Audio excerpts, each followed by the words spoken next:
back again at Chance's Farm. Today, we brought these two in. Neither one of them have been in a halter for well, this one hasn't been in a halter in over a year. That one hasn't been in a halter since July of last year, so what is this, is January? So we're looking at about 6 months, roughly, that one hasn't been in a halter. He took the halter and standing there tied like nothing's going on. This one here's let me halter him and he's still walking around and not fighting it. And like I said, this one, the only thing we did with him was actually go through about a week worth of halter breaking, and then found out that because he was a fall calf the year prior, we weren't able to show him in 4-H last year, so we stopped his training and sent him back outside. He's the one that's due for the processor next week, so I wanted to make sure I could handle him, because due to the change in date at the processor, I'm actually going to have to come straight home from work, get the trailer hooked to the truck, get back up here, load him into the trailer, and get on my way as soon as possible that day, because they're basically going to be waiting on me to get him there. So I figured the more I could get him up here, used to this stall, and used to me handling him again with a halter, the better that process will be. And actually the way I'm going to end up doing it is I will bring him in before I go to work and stall him. That way he's already here in the stall. When I come home from work, all I'll have to do is place a halter on him and get him in the trailer. So I'm going to attempt to get him from here down the aisleway to our scale that's in the back. And I'm going to do this without having any temporary pins set up or anything like that. Like I said, this is the first time he's been in a halter for over a year, so I'm going to ask Brittany to cut the video, and we'll show you once we get him into the chute. I don't want any, because right now I don't want any kind of distractions from the camera. That way if I need help from Brittany, she doesn't have to worry about dropping the camera and helping me. We just get help. So we'll show you once he gets into the chute. Okay, we got him in the scale and he weighed 717. Yeah. And after thinking about it, we probably worked him maybe a month worth of halter in the halter. Yeah. So, but like Tony said, that's been over a year now since he's had a halter on. And he's really not given too much of a fit. Stall. Come on. Stall.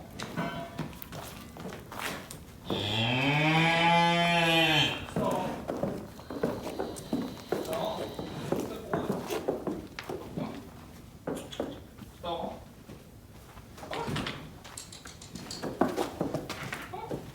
There, Mr. Raven. Good boy. Come on. Step up, Raven.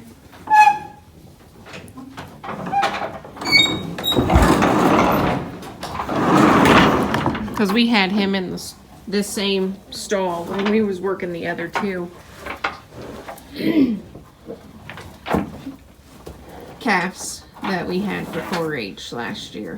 Or no, sorry, the other 3 calves that we we actually had. started with 4 last year. Him and the 3 that we ended up showing for 4-H. Right.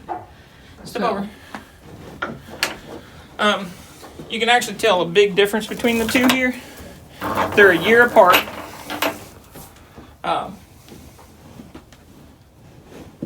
Because he was a fall calf, and so was he, right? If I remember right. I know he was last year's fall calf. I know that for a fact. I'd have to look on Raven. But Raven is a 75%er, I know that. Cherokee is one of Chocolate's, so he's not a fall. Yeah, Cherokee is He's a spring calf. spring calf. Sorry.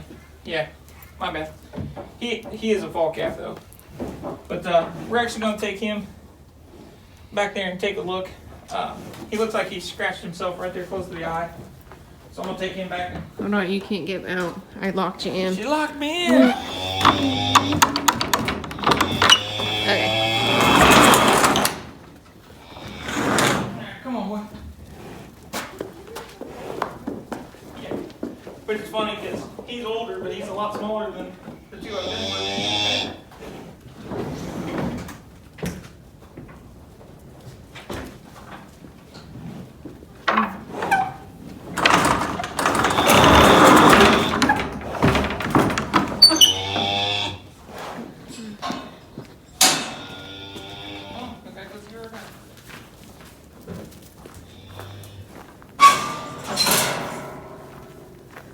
Okay, where's Zero? Good boy. Come on. Come on. Walk up. Walk up here. Come on. I'm gonna put this on pause.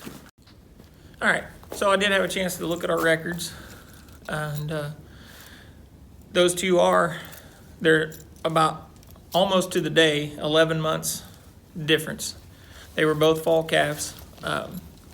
Cherokee, the bigger of the two, was born 9/12 of 18, and Raven, the smaller one, was born 8/11 of 19. So about a year, almost 11 months difference, I guess, and ballpark about 280 pounds difference. So, but they are both 75% calves. So, and so here we are finishing out a 75% calf at 700, just over 700 pounds. Close to 720.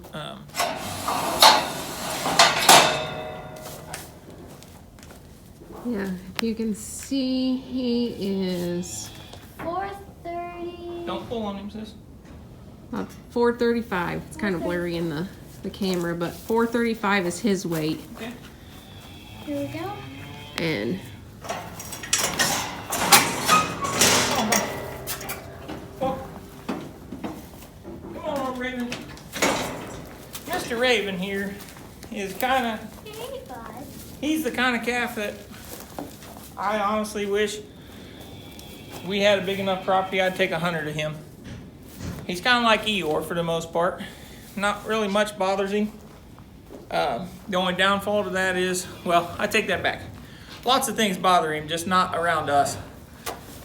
He kind of gets picked on out there in the pasture by the others, even some of the younger ones.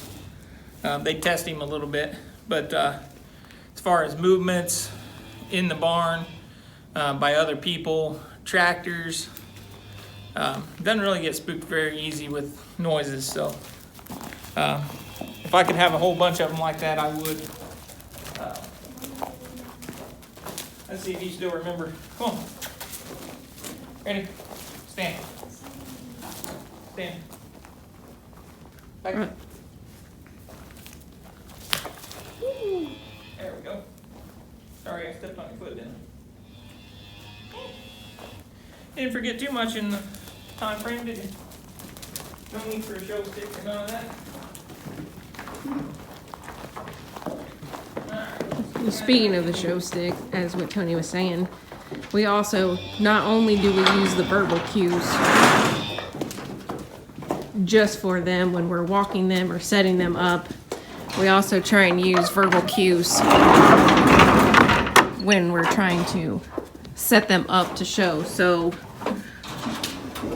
there isn't really a necessary purpose of us having the stick, but we take the stick just for a backup. Yeah, they learn the show stick as well, but if we can do the verbal cues and set them up,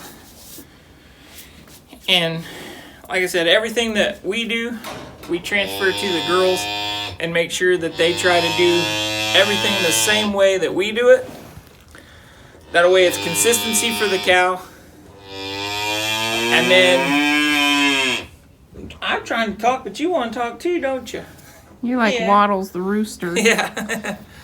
So, like I said, if whatever we do, if we can have the girls do the same thing as far as the verbal cues are concerned, when they get into the show ring and they got, you're only in front of that judge for a certain amount of time. So if you got to sit there and fight with that animal to keep it still, which we've had, and let's be honest, we took 2 down to Louisville in 2018, and around here and on our videos, they did anything and everything they were asked to do. We took them to 4-H and showed them. They did everything that they were asked to do. Was it 18 or 19? I'm sorry, 19. Yeah. I'm thinking it's 2020 still, but yeah. So in 2019, we were down there with 2, and we had a steer and a heifer down there. And when they got down there to Louisville, they got so nervous in the show ring that you'd have thought we never even touched those cows before we got there to them. At the end of the first day of showing on the junior side, with them dancing around and not wanting to stand still for the girls, didn't want to stand still for me even trying to get in there and help.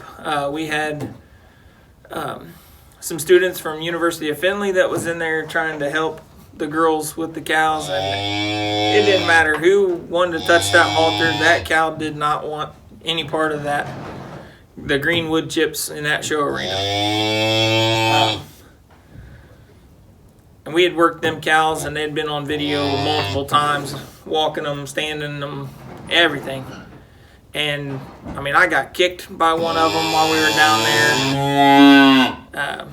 Really, at the end of that first day, if there would have been a processor open pretty close by there, they'd have probably went that night. That's how mad I was at both of them. That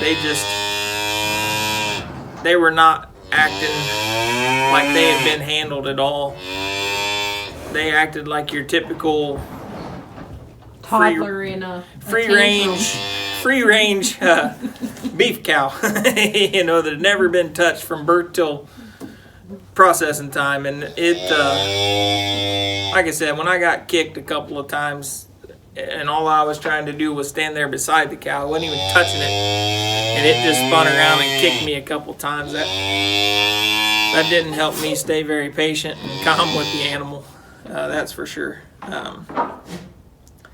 But they just got so amped up and nervous, and luckily day 2 went a little bit better. It still wasn't up to our standards. They still didn't act quite like we wanted them to. They did a little better, but not the way they did. It looked night and day difference between how they acted at 4-H in July of that year versus how they acted down there in November. And they were on a full routine that whole year, even, because we brought them in before March and started working them, and they stayed in the stall every day being worked all the way through November. So it wasn't like we were giving them any breaks or anything, because by that time of 4-H, from 4-H on to November, they were worked every single day by the girls, because even on days I was at work, they were basically broke like puppy dogs. So the girls were able to get them in and out of the stalls just with supervision of Brittany watching, basically. And then to go down there and them not even allow adults to hold on to them without trying to drag us across the ring was kind of out of the ordinary. Buddy, I know you want out of that halter, don't you? You want to let me get it? Good boy. All right.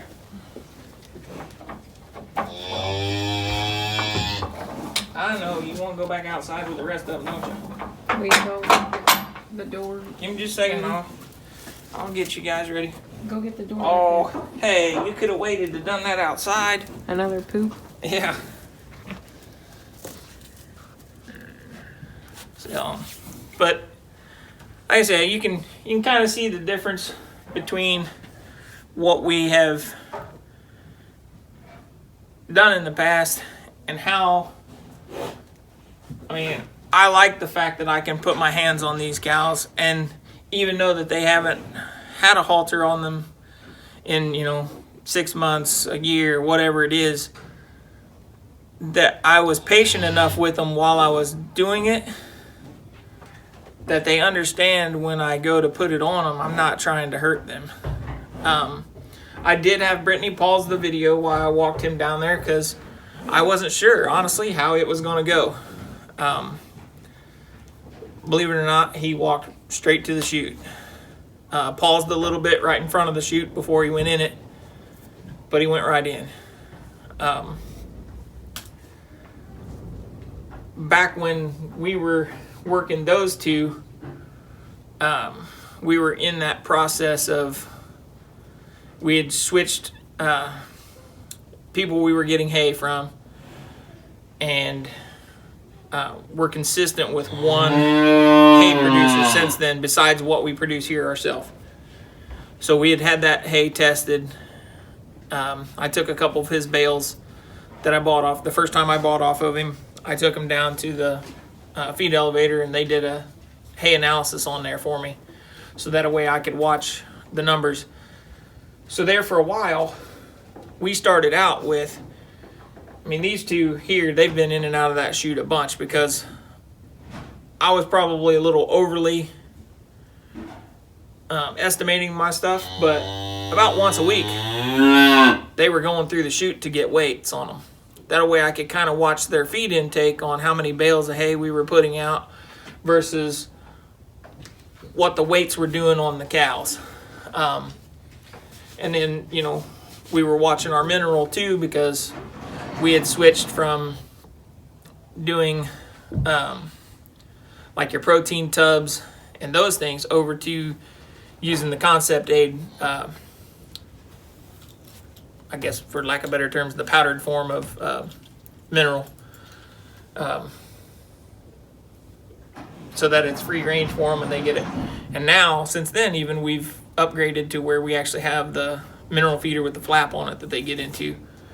But we're still using the Concept Aid 5S is what we use year round. And then in the summertime when it's warmer, we use the Concept Aid Heat.